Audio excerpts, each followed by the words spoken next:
आज मैं एक ऐसे इंसान से आपको मिलवाने वाला हूँ जिन्होंने अपने दिल की सुनी। ये फ्लिपकार्ट के एक सेलर हैं जिन्होंने अपना बिजनेस 2.5 लाख रुपए से शुरू किया और आज बहुत ही कम टाइम में मंथली टर्नओवर 2 करोड़ का हो गया है। मिलवाता हूँ आपको संजीव से। संजीव जी कैसे हैं? बस बढ़िया।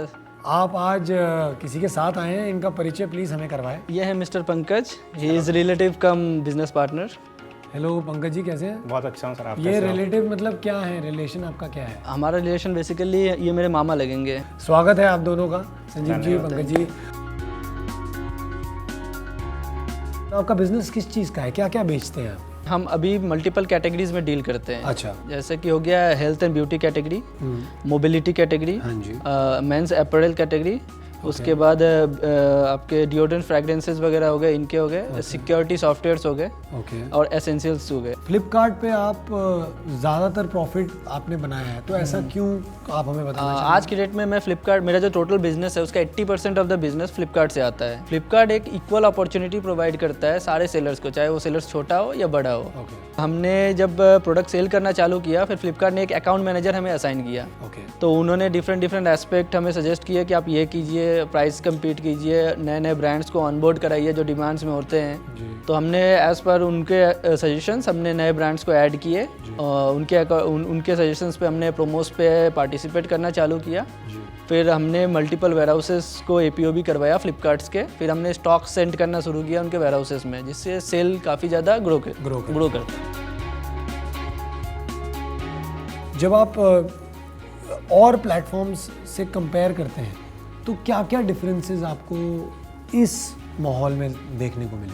इसमें सबसे मेजर जो डिफरेंस है, फ्लिपकार्ट का खुद का लॉजिस्टिकल आर्म है ई कार्ट के नाम से, जो कि जिनका बेसिकली क्या था, थर्ड पार्टी जो 3PL होते हैं ना, कुरियर पार्टनर, वो तो पूरे बंद थे during the lockdown.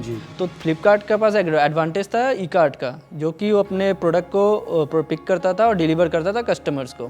Plus second चीज़ था कि प्रोडक्ट प्रॉपर्ली सैनिटाइज होकर हाइजीनिक वे से कस्टमर को डिलीवर होना चाहिए, जो सबसे जरूरी था।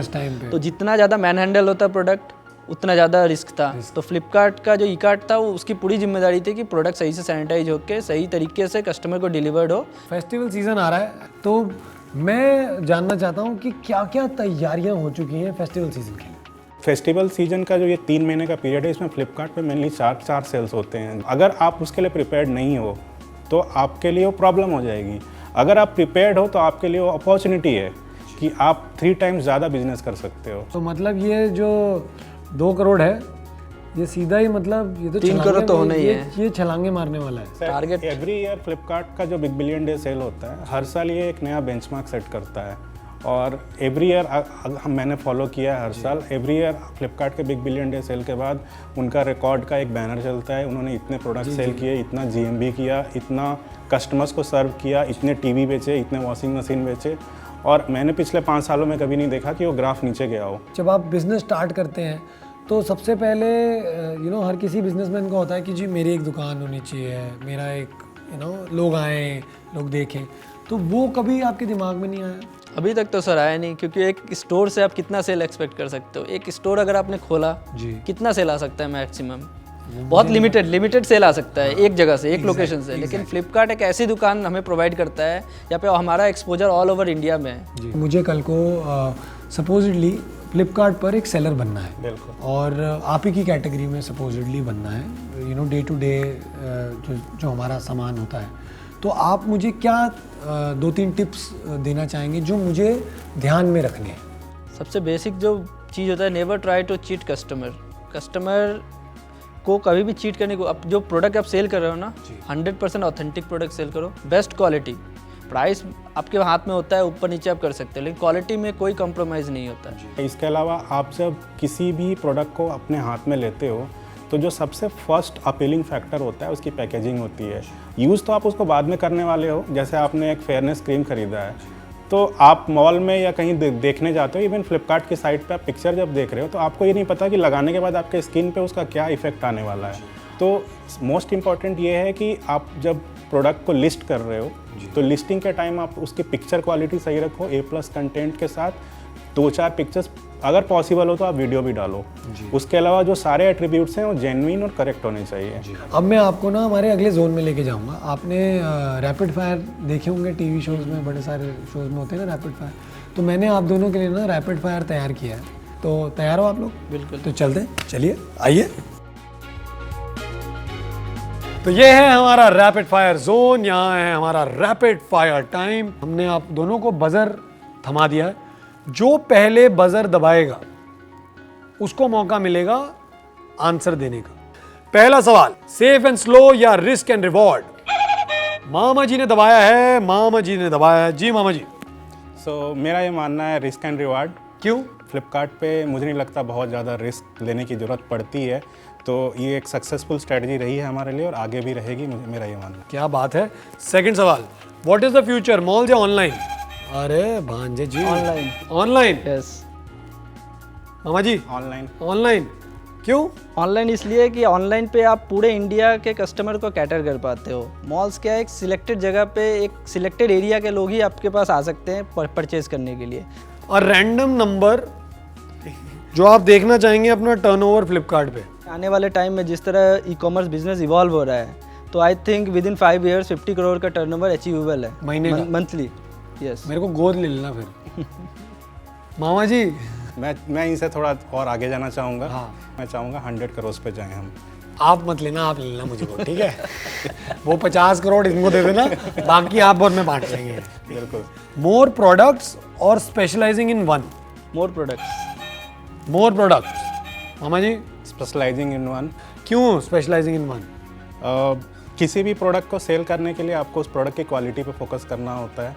अगर आप एक पर्टिकुलर वर्टिकल में भी डील करते हैं तो आप बहुत अच्छा सेल कर सकते हैं, मेरा ये मानना है। मोर प्रोडक्ट्स का एग्जांपल अभी अभी आ गया, जिसकी वजह से हमें बेनिफिट में during the covid time we are only allowed to sell the essential products. अगर मैं किसी स्पेसिफिक प्रोडक्ट को सेल कर रहा था, लेट्स से एक एग्जांपल, अगर मैं सिर्फ टी शर्ट सेल कर रहा होता तो शायद मैं आज फिनिश हो जाता। लेकिन मेरे पास मल्टीपल प्रोडक्ट्स थे, मल्टीपल कैटेगरीज में मैं डील कर रहा था, जिसकी वजह से मैं सर्वाइव किया, मेरे एम्प्लॉय सर्वाइव किया और हम बिजनेस को फिर ग्रोथ पे एक्सपोनेंशियली ग्रोथ पे हम ले जा पा रहे हैं। अब है आखिरी सवाल, जो ये जीता वो जीत जाएगा ये हैम्पर। ग्रोथ इन प्रॉफिट या growth of brand? Growth of profit. Growth in brands. Growth in brand, growth in profit. Yes. अच्छा, इसमें भी अलग है। अरे अब आएगा मजा। क्यों भाई ग्रोथ इन प्रॉफिट क्यों? जब आपके पास प्रॉफिट होगा फिर तभी आप नई नई चीज़ों का एक्सपेरिमेंट कर सकते हो। जी। लेट से आपके पास अगर एक पर्टिकुलर, क्योंकि हर चीज़ नई चीज़ चालू करने के लिए आपके पास बजट होना चाहिए। जी। जब आपके पास प्रॉफिट होगा रीजनेबल, तभी आप बजट एलोकेट कर सकते हो नई चीज़ों के लिए। ग्रोथ इन ब्रांड क्यों सर? क्योंकि ये मेरा मानना है कि जितने ज़्यादा आपके पास ब्रांड्स होंगे उतने ज़्यादा आपके पास प्रोडक्ट्स होंगे और उससे आपकी प्रॉफिटेबिलिटी ऑटोमेटिकली बढ़ेगी। आई थिंक आप दोनों के जो जवाब है ना, जो अलग अलग राय भी हैं आप दोनों की, अपनी अपनी जगह बिल्कुल सही हैं।